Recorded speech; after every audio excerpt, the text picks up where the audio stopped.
네, 오늘 저희가 또 피우다 시작하기 전에 몇 가지 양해 말씀 드리겠습니다. 저는 이제 목회자 자녀 세미나가 잘 맞춰졌고, 이제 세미나가 마친 그 새벽에 이제 이렇게 피우다를 녹화하게 되었습니다.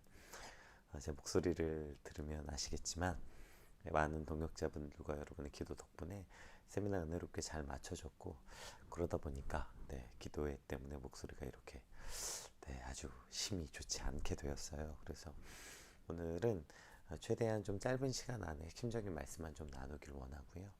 또 그렇다 하더라도 제 목소리가 좀 듣기 거북한 것 잠깐 양해를 부탁드리겠습니다. 우리 기도하심으로 피우다 시작하겠습니다. 하나님, 오늘 이제 노아와 그 가족들에게 언약을 베푸신 하나님, 그 하나님의 언약이 그 약속이 어떠한 의미인지 우리가 알게 하시고, 그 언약과 약속의 징표가 하나님의 은혜이자 사랑인 것을 깨닫게 하시고, 오늘 우리 삶 속에서도 그 약속의 징표를 구하는 삶이 되게 하여 주시옵소서. 감사합니다. 예수님 이름으로 기도드립니다. 아멘. 오늘도 따로 PPT를 준비하지 못했고요. 오늘도 인터넷 사이트에서 우리 말씀을 같이 함께 살펴볼게요.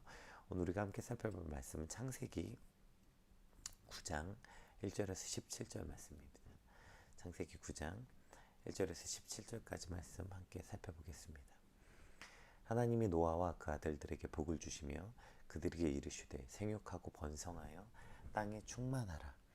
땅의 모든 짐승과 공중의 모든 새와 땅에 기는 모든 것과 바다의 모든 고기가 너희를 두려워하며 너희를 무서워하리니 이들은 너희 손에 붙이었음이라. 무릇 산 동물은 너희의 식물이 될지라. 채소같이 내가 이것을 너희에게 주노라. 그러나 고기를 그 생명되는 피째 먹지 말 것이니라. 내가 반드시 너희 피 곧 너희 생명의 피를 찾으리니 짐승이면 그 짐승에게서, 사람이나 사람의 형제면 그에게서 그의 생명을 찾으리라. 무릇 사람의 피를 흘리면 사람이 그 피를 흘릴 것이니 이는 하나님이 자기 형상대로 사람을 지었음이니라. 너희는 생육하고 번성하며 땅에 편만하여 그 중에서 번성하라 하셨더라. 하나님이 노아와 그의 함께한 아들들에게 일러 가라사대 내가 내 언약을 너희와 너희 후손과 너희와 함께한 모든 생물 곧 너희와 함께한 새와 육축과 땅의 모든 생물에게 세우리니 방주에서 나온 모든 것 곧 땅의 모든 짐승에게니라. 내가 너희와 언약을 세우리니 다시는 모든 생물을 홍수로 멸하지 아니할 것이라. 땅을 침몰할 홍수가 다시 있지 아니하리라. 하나님이 가라사대 내가 나와 너희와 및 너희와 함께하는 모든 생물 사이에 영세까지 세우는 언약의 증거는 이것이니라. 내가 내 무지개를 구름 속에 두었으나니 이것이 나의 세상과의 언약의 증거니라. 내가 구름으로 땅을 덮을 때 무지개가 구름 속에 나타나면 내가 나와 너희와 및 혈기 있는 모든 생물 사이에 내 언약을 기억하리니 다시는 물이 모든 혈기 있는 자를 멸하는 홍수가 되지 아니할지니라. 무지개가 구름 사이에 있으니 내가 보고나 하나님과 땅에 무릇 혈기 있는 모든 생물 사이에 돼 영원한 언약을 기억하리라. 하나님이 노아에게 또 이르시되 내가 나와 땅에 있는 모든 생물 사이에 세운 언약의 증거가 이것이라 하셨더라. 아멘. 오늘 본문은 이제 땅에 도착한 노아의 가족들에게 아담에게 주셨던 그 축복과 명령, 또 언약을 하시는 장면이 기록되어 있습니다.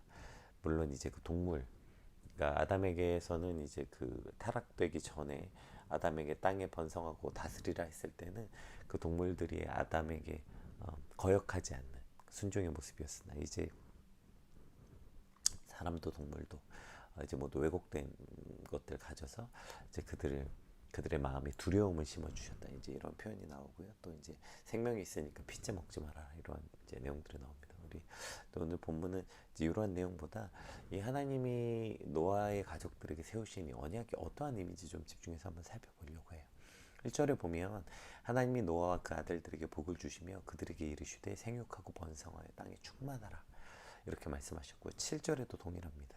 너희는 생육하고 번성하며 땅에 가득하여 그 중에서 번성하라 하셨더라. 사실 이 약속은 이미 우리가 어제 살펴보았던 8장 말씀에서도 똑같이 기록되어 있습니다. 이 생육하고 번성하고 땅에 충만하라. 이것은 명령, 문으로 쓰여졌지만 1절에 이것을 뭐라고 얘기하냐면 하나님이 그 노아와 그 아들들에게 복을 주시며 얘기하신 거예요. 그러니까 이게 번성하라 이렇게 명령문처럼 보이지만 사실 이것은 축복의 말씀인 것이죠. 축복의 언약과도 같은 말씀입니다. 그러니까 노아뿐 아니라 노아의 아들들에게도 동일한 축복을 계속 반복해서 주고 계시는 거예요. 8장부터 그리고 오늘 9장 1절, 9장 7절 계속 반복해서요. 하나님은 왜 이 같은 축복을 계속 반복해서 주시는 걸까요? 우린 여기서 반복하시는 하나님의 은혜가 무엇인지 깨닫게 될 수 있어요. 한번 우리가 생각해 봅시다. 이제 그 온 인류가 심판을 당하고 이제 땅에 드디어 도착했던 이 가족들이 느끼는 감정은 뭐였을까요? 수명이 이 당시 아주 길었잖아요. 노아 시대. 그럼 이들은 이미 수백 년간 그 땅에서 살았어요. 그리고 이제 불과 이 땅이 물로 심판받은 지 그렇게 오래되지 않는 1년도 되지 않는 그 시간 가운데서 그들이 이제 방주에서 내리자마자 만난 세상은 그들이 이미 수백 년간 살았던 세상이 아니었습니다. 방주에 탄 것을 제외한 모든 생명이 사라진 세상에서 그러한 세상을 마주하게 된 것이죠. 와, 우리가 드디어 땅을 밟았다. 드디어 이제 우리가 땅에 내렸다. 이러한 안도감은 아마 잠깐이었을 거고 그들에게 느껴지는 그 감정은 아마 그 막대한 두려움과 공포. 여러분 생각해보세요. 그런 영화 있잖아요. 자고 일어났더니 모든 인류가 사라진 세상에서 혼자 살고 있는 어떠한 사람. 이러한 걸 상상만 해도 그 무엇인지 알 수 없는 그 막연한 공포와 두려움이 있을 수밖에 없는 것이죠. 우리가 아주 작은 것 하나만 바뀌어도 그렇게 불안해하잖아요. 하물며 모든 인류가 사라졌다고요. 세상에 아무도 없어요. 어디서부터 어떻게 시작해야 될지 이 지구에 덩그러니 남겨진 이 가족들은 얼마나 불안하고 두려웠을까요? 그러한 그 노아의 가족을 향해서 하나님이 말씀하시는 거예요. 아무도 없는 덩그러니 지구에 본인들만 남아있는 그 뭔가 공허하고 그 알 수 없는 공포와 두려움 가운데 있는 그들에게 생육하고 번성하고 충만하라. 또 생육하고 번성하고 충만하라. 또 내가 너희에게 복을 주니 생육하고 번성하고 땅에 충만하라. 아무것도 없는 것 같지? 너희밖에 없어서 두렵지? 내가 너희에게 복을 줄게. 지금은 외롭고 너희만 남겨진 것 같을지라도 너희를 통해 내가 이 땅에 다시 너희가 전에 살던 것처럼 그렇게 사람들이 가득한 세상을 주겠다. 너희가 생육하고 번성하고 충만하게 하겠다는 이것은 명령, 문으로 쓰여졌지만 이것은 명령이 아니라 하나님의 약속이고 축복이고 즉 이것은 하나님의 위로인 것이죠. 하나님의 위로와 언약인 것입니다. 불안과 두려움이 큰 만큼 하나님은 그래서 계속해서 또 말씀해 주시고 또 말씀해 주시는 거예요. 내가 약속했잖아. 야, 나 하나님이야. 아니, 너 인간의 약속은 그건 뭐 이루어질 수도 있고 안 이루어질 수도 있겠지만 하나님의 언약은 아예 변수가 없는 이루어지지 않을 가능성이 0%인 거니까 그냥 내가 말하면 그건 이루어진 거야. 근데 왜 이렇게 너희 믿음이 없니? 야, 왜 이렇게 못 믿어? 내가 한두 번 얘기했어? 책망하시고 닥달하지 않으시고요. 그 가족이 불안하면 불안할수록 하나님은 또 말씀하시고 또 축복하시고 또 언약하시고 또 말씀하시는 거예요. 오늘 이런 하나님의 마음을 제가 인터넷에 떠돌아다니는 어떤 글이 떠올랐어요. 아, 아버지 하나님의 마음이 이런 마음이겠구나. 제가 한번 읽어드릴게요. 82세가 된 노인이 52세가 된 아들과 거실에 마주 앉아 있었습니다. 그때 우연히 까마귀 한 마리가 마당 나무에 날아와 앉았습니다. 늙은 아버지가 아들에게 물었습니다. 아들아, 저게 뭐냐?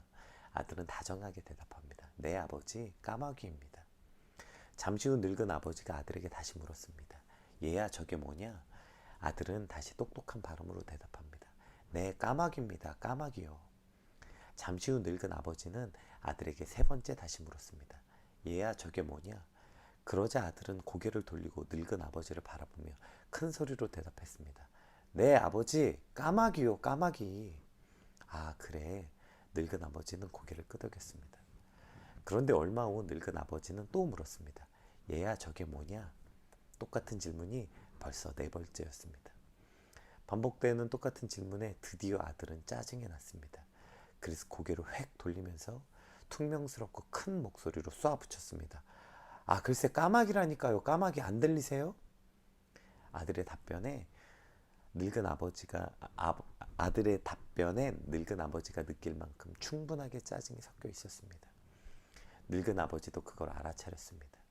그러자 아버지는 방으로 들어가셨고 방에서 뭔가 들고 나오셨습니다.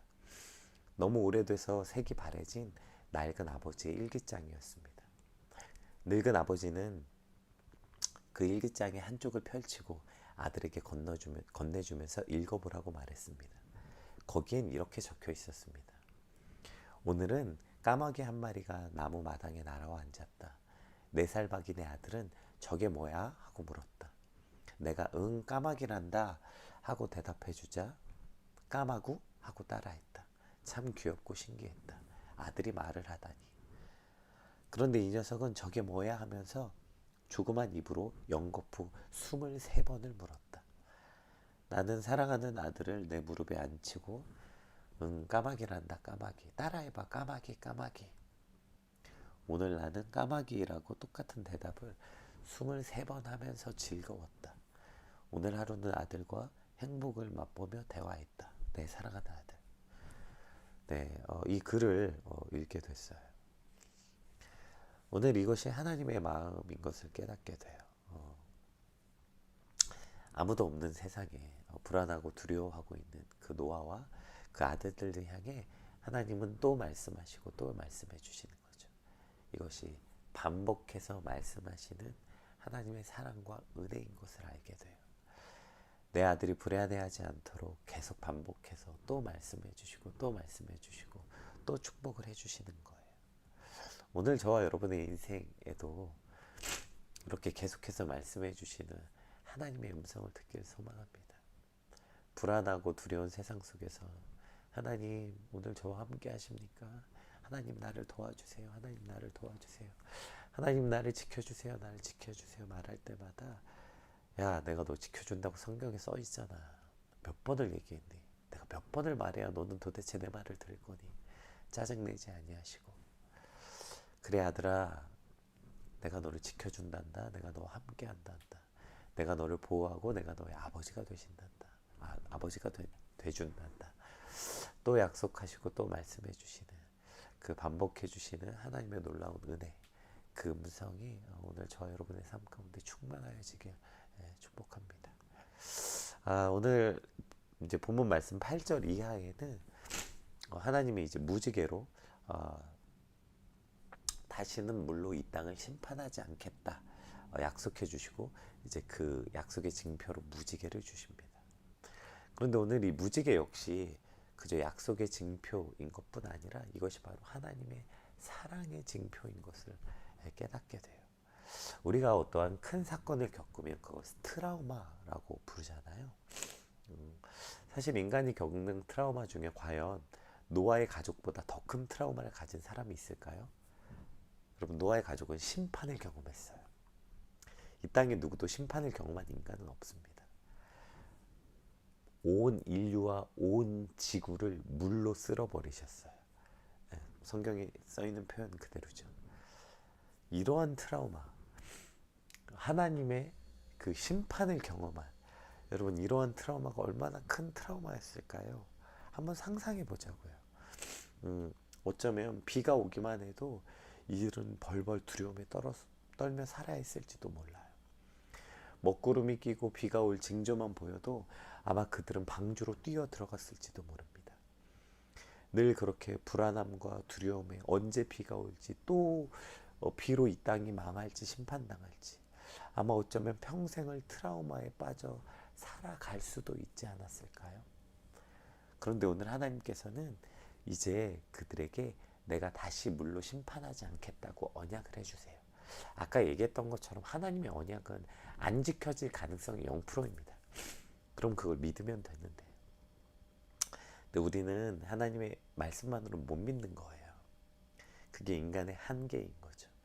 그리고 그렇게 연약한 인간을 책망하고 나무라신 하나님이 아니라 그러한 우리 한계를 너무나도 잘 아시고 우리의 연약함을 너무나도 잘 아시기에 하나님께서는 오늘 무지개라는 징표를 주세요.